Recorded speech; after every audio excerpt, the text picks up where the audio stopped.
that the applicants have applied for. So in today's video, we are going to understand how to create a resume that gets you shortlisted.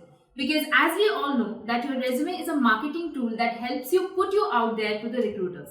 So let's understand what are the key components of an effective resume as well as an ATS compatible resume.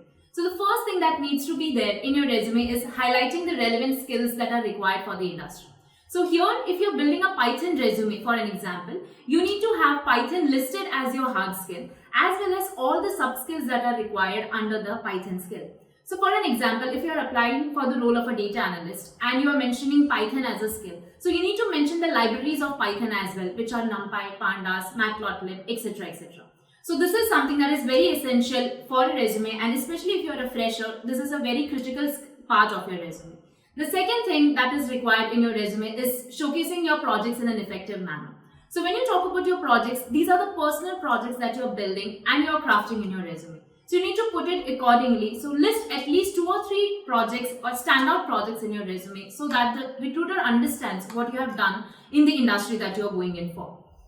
So this is the skill that is required. Next is the certifications part. So when we come to the certifications, this is also an essential section because this highlights to the interviewer that you are serious about your skills and you have gotten certifications related to that. So if you have any certificates related to Google or Microsoft, IBM, Coursera, Udemy, if you have such certificates with you, ensure that you are listing them properly in your resume as another section. The next part that is required in your resume is professional formatting and profile links that are necessary for your digital profiles. So when you talk about the formatting of your resume, these days applicant tracking systems or ATS systems are used popularly by organizations. So it's very essential that the crafting of your resume or the formatting that you are using is something that is professional and stands out in the industry.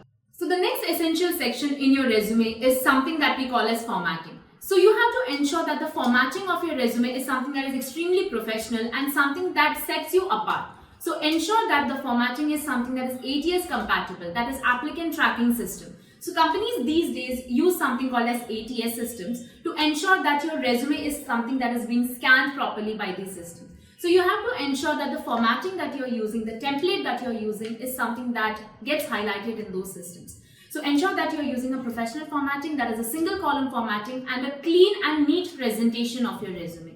Along with that, ensure that you are adding your profile links, that is your digital profile links of your LinkedIn platform. If you have a GitHub profile, ensure that you are listing those in your header section of your resume. If you have an active lead code or a HackerRank profiles as well, ensure that you are listing those in the header section of your resume.